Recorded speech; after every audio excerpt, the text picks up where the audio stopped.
There was like a whole thing of like games that influenced it or games that it's kind of like, but I found when I was watching, I thought of Crypt of the Necrodancer, Enter the Gungeon, and SteamWorld Dig were games that came up, like games that I played a lot of, Mhm. but I thought of those. Yeah, those are all those are really good games, and I Hmm. love that Below the Stone gets compared to them. Enter the Gungeon's a big one. Hmm. Nuclear Throne. We get compared to Terraria a lot with like the progression system we have in place. So a lot of these games come up a lot in our community because a lot of people are looking for that next game that's Yeah. like that. And I'm glad, of course, those are games I was a fan of before and during making Below the Stone. Hmm. Um, but yeah, Below the Stone is a roguelike about dwarves, of course, so any elves in your audience, any gnomes, I'm sorry. Um, and it's about dwarves, and it's about resource gathering, and where every descent is going to be a new adventure, where essentially every time you go underground, it's going to be a completely new generated cave. Um, and where every time you descend, you get to choose what equipment you bring.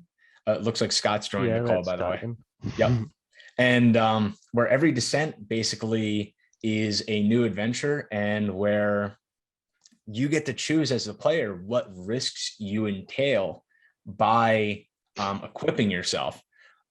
Because if your character dies underground, there's no way to return to your items Hmm. once your character dies. So you sort of get to choose the amount of risk you want to take, and you get to choose whether you go deeper or not. So that's kind of the idea. Hmm. And you're able to store things like at points for later so Yep. that you can use it, but then you have to choose if you want to use it and like possibly lose it at, Yeah, for the next run. exactly. Choose it or lose it. That's I really like that. cool. And it's like something where when it's basically this hub area, the Dwarven Kingdom, right? And that's where you get to store your items, you do your crafting. You'll be able to save NPCs underground. Hmm. And each of them are going to be like unique characters with funny things to say and stuff. Um, so it'll be this thing where you might save some of these guys underground. Not all of them will be dwarves. Some of them might be one of our characters is a master potion maker, right? Who happens to be an elf. But the way we kind of explain it is she's like making excuses why she's not actually an elf. She'll be like, "Oh, I was just testing potions, and that's why my ears look like this." Um, and it's something where um, basically you kind of see the kingdom growing as you play the game. Is it just you working on the game, or you? I saw it said Mike and Andrew on a video I Yep. watched, but just you two working on it. There's three developers. Hmm. There's me, the lead designer, artist, and producer, the owner of Stroll Art. Hmm. Andrew, who's been the lead programmer since the beginning, and it's a funny story. Almost every single person we've met throughout the whole history of the game has been an interesting story. Where Below the Stone essentially started. It didn't even start as a game design document. A lot of indie developers expect you need to have this elaborate GDD to um, start your game. We didn't do that. It literally started as sort of like faked art assets. I drew a bunch of characters and little creatures and environments, and I kind of just placed them all over the Hmm. place. And what ended up happening is I pitched the idea to Andrew. I said, I know you're a fan of Dwarf Fortress. I know you're a fan of Hmm. procedural generation. Would this be a game you're interested in making? And of course, he said yes. And we've been working together on Below the Stone since. Later on, we met Karam as part of our original Kickstarter, Hmm. and we were needing music. So we put out an ad looking for music talent. And what ended up happening is, of all the people who we contacted, he was the only one out of like dozens of people who asked us more about the game instead of just sending um a lot of people, they'll send a like a portfolio, they'll send their Yeah. rate, and they'll just say, um I hope you pick me, here's my rate and everything. And Karen was the only one who actually asked first, um can I learn more about the game? Where can I Hmm. learn more about the game? And at that moment, we knew he was different from the pack. And that's why he became the perfect choice for Below the Stone as our composer. And meeting Apogee is entirely interesting and different tale. Yeah, because I saw you were on Kickstarter before, and then you're coming back now with Apogee with you. Yeah, a lot of people, they'll look at an original Kickstarter. They'll look at it as you almost wonder what happens to games after they might not make their funding on Kickstarter. And a lot of people can frame it as a failure. It didn't work out. Some games quit after they're done, after they don't make their funding. For us, it turned out to be a huge win, because what ended up happening was we ended up meeting hundreds of new fans and new developers who we knew were interested in the game. So we knew we were onto something with this game. It's just at the time we didn't quite have the audience there. And of course, from our Kickstarter, we ended up meeting Apogee. So it turned out what a lot of people might frame as a failure to be this massive success.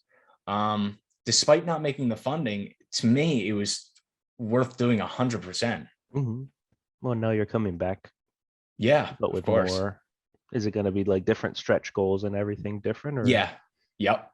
Yeah, we're planning some pretty significant stretch goals. A lot of people do like arbitrary stretch goals. I don't know if you've seen on Kickstarter. Yeah, you know, they'll be like backed a few of them. Yeah, some of them will be like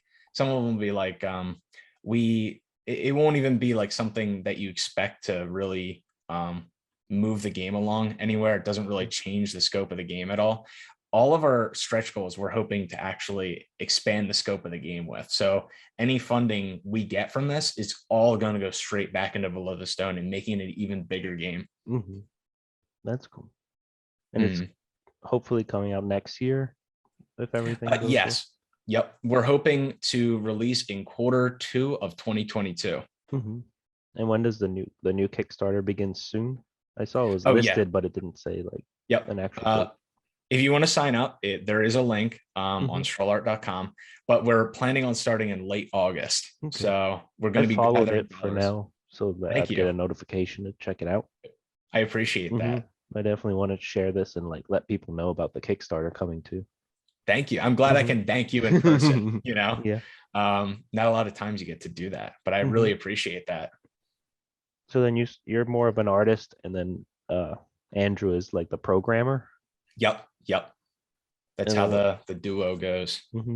Did you study art or design? It's a funny like story. Teach yourself, kind of. It was a thing where over the process of a couple of years, it was all self-taught. You know, a lot of people think art is something where you need like a professional, and some people do. Some need like a kind of like a professional environment. They need like a what would you call it? Like a college environment. They need an art school environment. But for me, the route was more going at it and just kind of learning it as time went on. As you know, I would do my regular job and I would learn it. And it was something where over the course of maybe 2-3 years, working on little freelance things here and there, I ended up picking up all these skills and then using them for Below the Stone. No, I studied, I guess, copywriting for advertising, and well, I did accounting and finance first, then creative writing, and went more into writing. I've always been a doodler in class and stuff, and I love drawing. I'm just not that good at it, but I've been messing with graphic design work lately. Yeah, go all in on it. I think there are all sorts of avenues to find work. There's all sorts of avenues to work on little side projects here and there. I know on Discord, it's like a huge thing. There's all these little game design Discords, and they're always looking for work. So whether that would be you or somebody listening in, you know, that's something where if you have an interest in it, pursue it and put yourself out there like we did with our original Kickstarter. And you know, you can't lose anything by just putting yourself out there. Yeah. No, even doing this website has helped. Like, I learned like the basics of Premiere and video editing and graphic design and everything, but now I have to like actually jump in and do it. And that always helps. Like if Well, you don't having do it, a it's not going to yeah, happen. having a diverse skill set, like in this industry especially, is like super important. Mhm. Um, being able to do all these different things, um, whether it's video editing, because people need trailers, doing pixel art, people need artists. So all these skill sets are insanely useful. And people are, looking for it all the time. Yeah. Well, it's really cool that you like did this cool artwork and then it became a game just because you Thank you. and Yeah, it was something where again it like started as more of a concept. It wasn't Mhm. even a game design. There were core elements to the idea. We knew from the beginning it was going to be called Below the Stone, or funny enough, Below the Rock and Stone was another idea we had. But of course we went with Below the Stone. Um, and it just kind of started with some basic ideas. It being a roguelike, it regenerating the level every time you descend, and it being something where every journey would be something new. Mhm. So you wouldn't be able to go back and recover your items. Your items obviously would get overwritten because every time you go down, it's going to reset everything. And then I guess what's your like gaming history? How'd you start out with games, or like your first consoles or games or favorite or maybe memorable games even? Yeah. I mean, as a young kid, I remember sitting on my dad's lap and watching him play Doom. So that's kind of how I started. Mhm. Um, and I of course, growing up, I played a lot of video games. Xbox, for me was a big one. Nintendo was a huge one for me, a huge influence. And of course, we mentioned it earlier in this interview. A couple years back, I was huge interest in Terraria, Enter the Mhm. Gungeon, Nuclear Throne, and I mean Deep Rock Galactic, and you'll see some of those inspirations in this game too. So that's kind of what we have in place. I mean, we take a little bit of inspiration from the things that affected our lives, and I'm sure affected other people's lives when they play video games as well. Mhm. And then what influences do you have from outside of gaming, I guess, and maybe hobbies Mhm. or things Well, you might watch or oh, different types of stuff? Mhm. I'm hugely interested in like science, and um, I like geology. Mhm. So that was a huge influence. I love fantasy writing as well. So geology, fantasy, dwarves somewhere meet in between. Yeah. And dwarves have always been a huge favorite of mine. In Lord of the Rings, Gimli was my favorite character. So you know, dwarves have just always, like, in the fantasy world, um, sort of been a favorite of mine. And I used to write stories about dwarves. Um, so Below the Stone is like my chance to turn it all into a video game Mhm. and make it into, this thing that other people can experience now. Oh, I was looking, I was Googling you to find like the site of the game and stuff, and I found there was a Mike Carroll skateboarder. Were you ever a skateboarder or No, no? no, I have no Tony Hawk here. No. In the trailer that I saw, there was like really cool animation too. Are you drawing those or doing those on computer, I had like a the cut second artist. scenes? Yeah, that second artist helped me with that. That was obvious. That was for the trailer. Hmm. And it was more to bring out, like, if you saw that original trailer with the animation, it was to kind of bring out more the life of what the game is about. Yeah. Um, and to tell a story. So we were putting animation together. That whole trailer was like a whole interesting story of itself. It helped us meet Apogee Hmm. with Scott Miller in the call right now. I think without that Kickstarter and putting so much effort into it with the animation, with finding a new composer, everything we did for that trailer ended up being this massive success for us. I don't know if Scott wants to say anything about the you guys finding each other or anything like that. Yeah, well, yeah, I think this was the first game that we were looking. I mean, we discovered when my partner Terry Nagy and I decided to sort of reboot Apogee. We were looking around on all the indie sort of feeds, Twitter feeds, and so on. Early access on Steam, just trying to look for what games are out there that we might be interested in, and came across Mike's game on Kickstarter. And it was immediately a game that I was interested in, because it kind of reminded me of my very first game I wrote back in like 1987. I had a whole series of Cross games, Kingdom of Cross and Dungeons of Cross and all these Cross games. Very similar kind of a game. I love the sort of the rogue genre. My Kingdom of Cross games are like that. You went level down. But I love the super charming hand-drawn art style that Mike and his game was putting together. It just really seemed like a game that, with crafting and the different systems in place, had tons of replayability.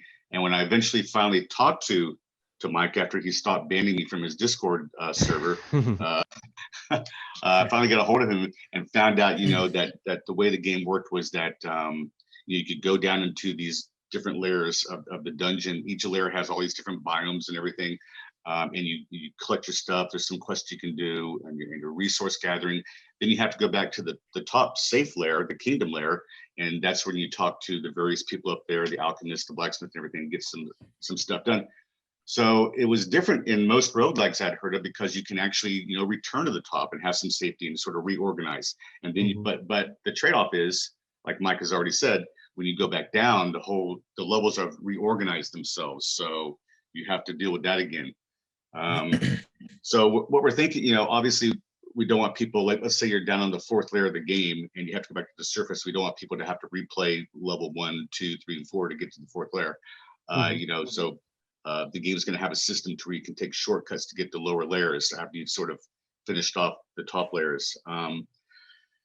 Anyway, it's just really a charming game. I love the gameplay. I love the simplicity of it. And so I think this was the first game that Apogee signed. And then you said Apogee just came back to, like, you were doing stuff before and you came back to do stuff like this? Well, I've been involved with 3D Realms this whole time. But the idea of bringing Apogee back, as just, 3D Realms has internal development and bigger projects, $1 million budgets and stuff. Apogee's starting off with lower end budgets, and we're looking for true indie level games that we feel like if we get involved with, we can add a lot to the party. Like we're helping Mike's company, port the game to all the different consoles. We're going to do localization, all that kind of stuff, quality assurance. We're providing them with funding. We're bringing them to shows, like we're all going to be at the PAX West show in Seattle, showing things off.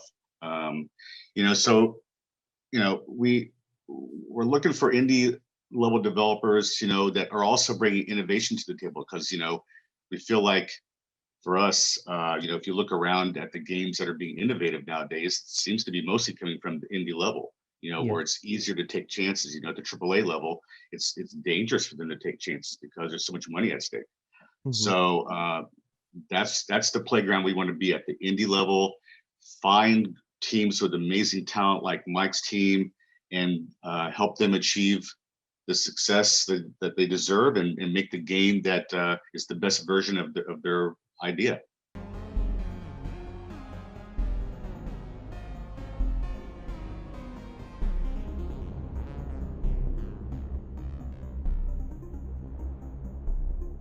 Yeah, of course, the development side, we do most of the art, the programming, and Apogee helps us with, they do help with art here and there. They do marketing art. The thing is, they also help with the porting, which is huge for us, because normally with our original scope of the game, Below the Stone would have been just a PC game. And with Apogee, with their help, we were able to rapidly expand the number of players who get to be exposed to Below the Stone and get to experience the game. And with a publisher on your side, it's something that, Scott went into the story a little bit, where I banned him on our Discord. What ended up happening, it was kind of funny. Apogee and a lot of other publishers were contacting us after this, after our Kickstarter, right? And we just started blocking them left and right because we were like, all right, they're just trying to fish for us. They're just trying to see what they can catch. Yeah. And what ended up happening was the difference between all the other publishers and Apogee was they were the ones that instead of just messaging us on one platform, it was like on Discord. We got Terry and Scott messaging me on Discord. I think they messaged me on Twitter too. Then they messaged me, like, after blocking them on all of those. They messaged me in the most arbitrary place. It was my Facebook, which I was like, okay, these guys must be serious if they found my Facebook. So that's when I decided, all right, let's give this a shot and talk with them. And obviously we're in this call now, so you can kind of tell how that ended. Well, that's cool how you found people that are really interested in your game, like with the composer. And yeah, I think it's super important to have a for any indie developers out there. There's a lot of people who kind of just search for random team members. They just think putting together a team is sort of oh, we need we have an artist and we have a programmer, but we need, 3 more artists. We need a writer. We need a sound designer. Sometimes you need those people who are what's the master? Was it not master of many? It's how's the phrase go? Master of none. Yeah, the master of none. The many skill sets, but master of none. It's something where you need to sort of have a lot of skill sets put together, and you're trying to build like an A team of people you can trust, of people who that are interested in your project. And of course, that's what we want for Below the Stone. Anybody working on Below the Stone, we want them to first be interested in the game before we move to thinking about considering making them a developer on the game. And that's why, we've built this 3-man team so far. No, it's much better. He also, I can interject here because Mike talks too much, is is that I think another way that we kind of sold Mike and his team on working with us is that I think we were, because myself and Terry, we have a developer background, we can talk that language. We don't come across as suits. We're very sort of down to earth. We know how development works. We've developed many hit games ourselves. And so, we'll often have talks with Mike and his team, about maybe consider this as an idea, maybe consider this as an idea. We're never trying to force our ideas, but we throw them out there to see if his team likes it or not. And so far, I think we've contributed some pretty good ideas to the game. So I think that Mike saw that in us also. Yeah. Well, that's cool. You can be sort of like a mentor since you've done this. You've been doing this for a while. Since the 90s. Yeah. I guess, and then what games are you currently playing, Mike, that you're really into, or do you have no time for games right now? I only have time for games at night now. I play like up till like 2 or 3 in the morning. That's like my time. It's like when everyone's sort of mellowed down, and I'll play games like I'll play some indie games. I've played this one. I think it's a bit older. It's called Barony. It's a roguelike. It's like almost the best description I can give is what everyone else gives, which is like almost like roguelike Minecraft without the building. It's sort of a dungeon crawling game. And I've played many games, AAA games too. I mean, and that's sort of where I get my what would you call it? I wouldn't call it a negative opinion, but I'd call it my critical opinion of AAA games sometimes, where it's something where it's sort of the same formula every time. Like Scott alluded to earlier, it's something where they're almost afraid to experiment. You'll see them release version 2, 3, 4, 5 of their game, and it's sort of the same idea every single time. You don't see anything new. They're not trying to experiment with new IPs very often. They're sort of just going deeper down a game that they've already done in the past. I won't name any games, but I'm sure some names kind of come to mind. it's something where it's almost like evolution, right? The ones that are willing to experiment and do these change and I guess mutate. There's so many indie games out there and they're all trying to do something new or something they like that AAA games are afraid to do. And sometimes you get like a really cool idea and something completely unique, or you might find something that was done in the past but is being done in a new way now. Stardew Valley is a great example. Yeah. I mean, they have what was the game?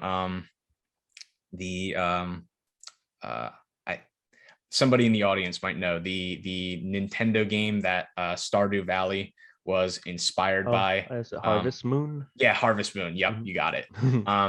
That, it felt like not a lot of people, maybe not a lot of people were exposed to Harvest Moon before, but now it's a new game, Stardew Valley, and they're trying new things with it too, with all the tools that they have, and it was by one developer. So again, anybody in the audience, I think you have to put yourself out there, try to learn these skills.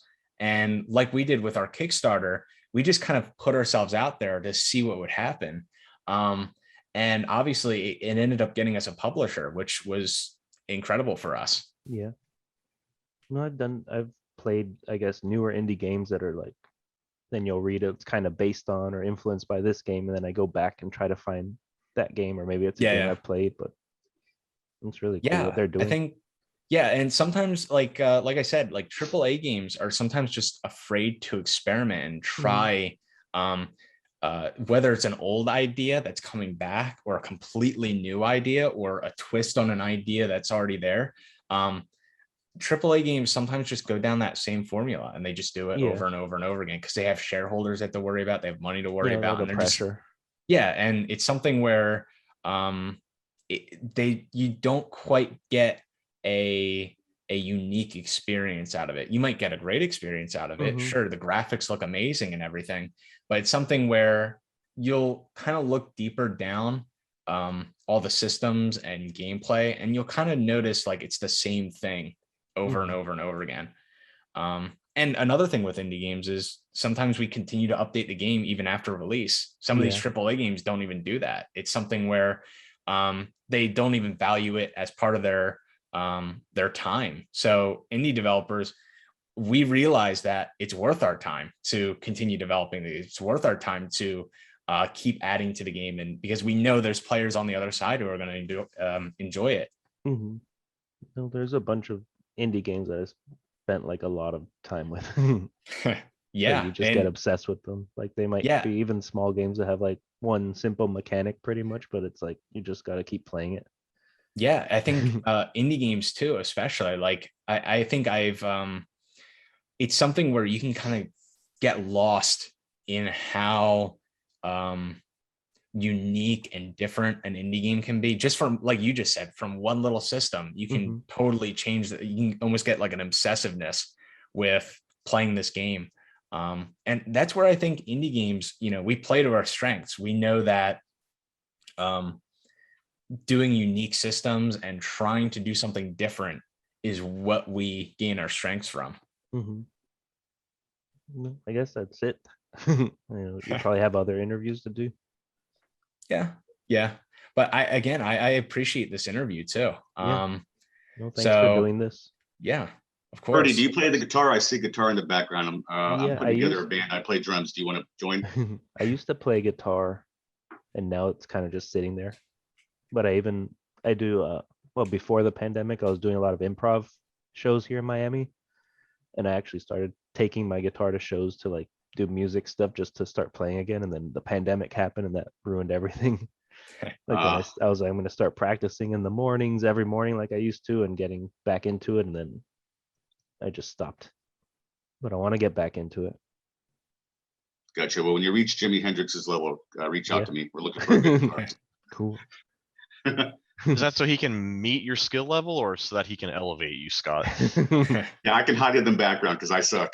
I had drums for a bit. That my friend in college was moving to Costa Rica, so she left her drums with me, and then I just brought them home and surprised my parents with drums. and had them for a I bet while. that was a surprise. But I never got to the level where like my hands and feet were doing different things.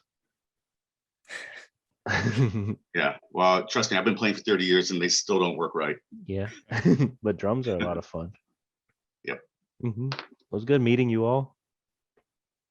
Yeah, same here. Likewise. Same here. I look Yeah, forward thanks to a ton seeing for your time. the Kickstarter and everything.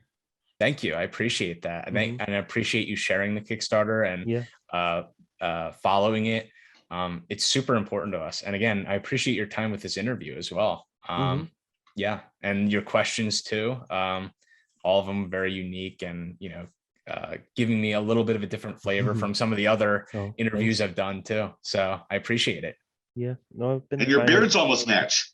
Yeah, Yeah. mine was pretty long. Or I did like the wizard thing for a while, and my girlfriend didn't like it. That's sometimes how what it comes down to, unfortunately. Yeah, it was good meeting you all. Yeah. You too, great to Freddie. meet you. Yeah, All right, guys. Talk Bye. to y'all later. thanks. Yep. Take care, See ya. everyone. Bye. Bye.